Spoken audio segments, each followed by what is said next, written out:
खातर जो छोरी बहन खातर जो आपने चाहिए ना, जो भाई तो दे बचे हो, वो एक माता कह भी रही कि भाई कोई लड़का इतनी माताओं देखा हो।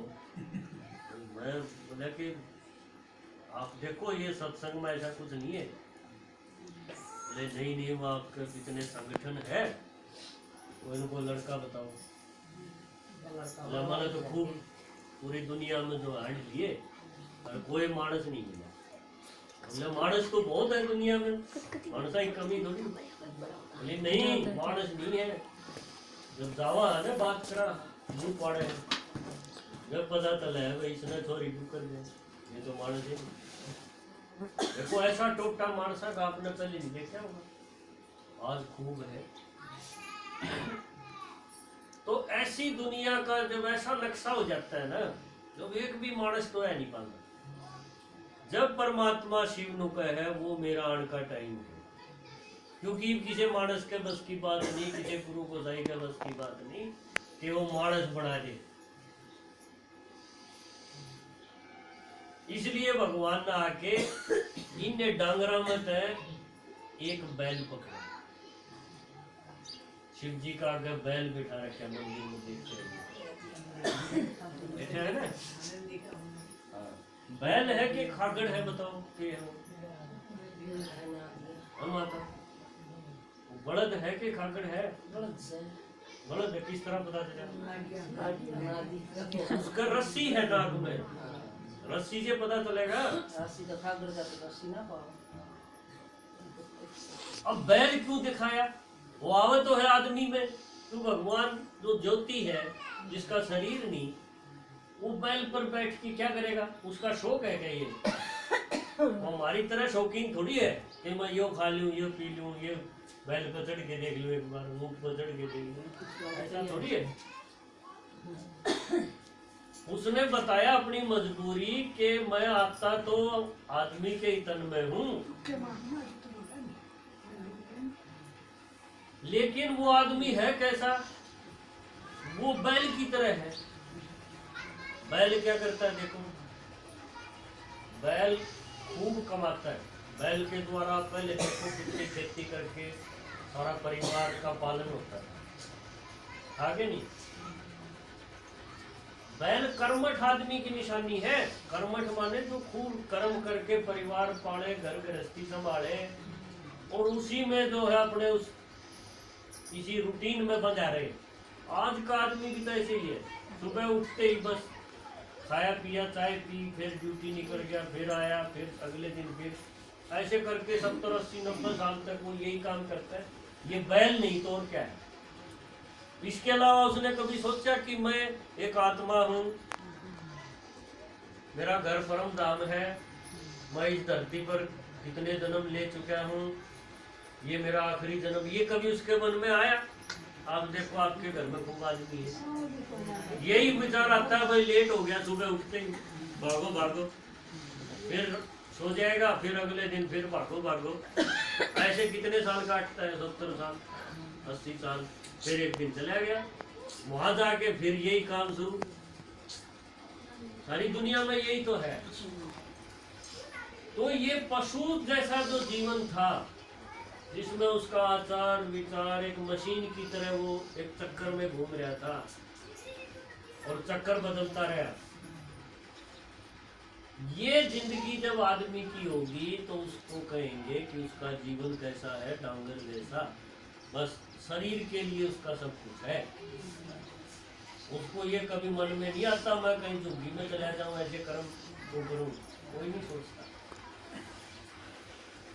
तो परमात्मा ने बताया कि ऐसा एक बैल मैंने पकड़ा इस दुनिया का, और उसके अंदर मैं प्रवेश कर गया, उसके अंदर पर काया प्रवेश, जिसको शास्त्र याद आया हमारे कि वो ये बात तो लिख तो रखी थी कि शिव जी जो है जन्म नहीं देता माँ के पेट से, ब्रह्मा की ललाट से प्रकट होता है। बड़ी समझ में आ गई। हाँ, एक सच्चाई तो ये नमक ये पढ़ाई जाते हैं। तो ब्रह्मा कौन? इस दुनिया का वो आदमी जो भगवान आने से पहले एक रूटीन में, एक रोज के कामों में टूट गया था बलद की तरह। वो उसका रथ बन गया। किसका रथ? जिसका रथ है नहीं, शरीर है नहीं। वो कौन है? एक जिसका शरीर नहीं, वो है जिसकी 11 तारीख को आप जिस पे जल चढ़ा के आओगे उसकी मूर्ति पे, वो उसके अंदर आ गया। अब उस बैल को पता नहीं, वो तो अपने 5 बालक पाले रहे, दुकान कर रखी, उसको नहीं पता मैं कौन हूँ। बैल को क्या पता मैं कौन हूँ? मालिक को पता होता है। बैल तो बस घूमता रहेगा, चाहे उसको खेत में ले जाओ, चाहे कोल्हू पे मार के ले जाओ, बैल तो यही करेगा ना। तो वो आदमी जिसके तन में आया उसको नींद आई होगी क्या? आप सोचो, जिस दिन उसके अंदर ये प्रवेश हुई, ये ज्योति आपके प्रवेश हो जाए, आप सोचते रहोगे ये होया कि नींद नहीं आई? क्यों? उसको बता दिया कि देख मंदिर में जाके मेरी भी मूर्ति है, मेरे सामने तू बैठा है, और दुनिया वालों ने तेरी मूर्ति मानस की नहीं बना रखी, बलद की बना रखी है। क्योंकि मानस की बना देते तो ये कंफ्यूजन हो जाता कि भगवान महाराज जी साथ जन्म लेने वाला है। इसलिए देखो मंदिर में मूर्ति बनाने वाले ने भी बड़ा सोचा होगा कि वे और सब की तो मूर्ति बना दी, हाथ पैरों की सुंदर सुंदर, राम की, कृष्ण की, देवी की बनाई के नहीं, उसकी मूर्ति बनाई ऐसी, और उसके सामने मानस नहीं दिखाया, बैल दिखाया। क्या गजब की बात है। अब ये बात कौन समझाए आपको?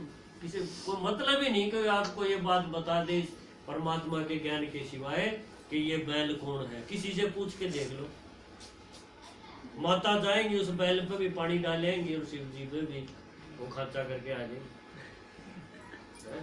बैल पड़ा रहेगा, चाहे शिव जी पड़ा रहो, मेरा छोरा बस नौकरी लाग जाए, कंडक्टर बन जाए, मतलब यही है। और क्या है? आज के भगत क्या था? सब थोड़ी मांगे, मांगना तो सही। देखो आप फिर ध्यान हटा रहे हो। आप याद रखा करो, आप वो आत्मा हो जो गुफा में बैठी थी सारी उम्र। अब आपकी बुद्धि इधर उधर नहीं जानी चाहिए। वो प्यास आज बुझेगी, वो बुझनी नहीं, मैं चला गया तो बुझेगी नहीं तुम्हारी। देख लो।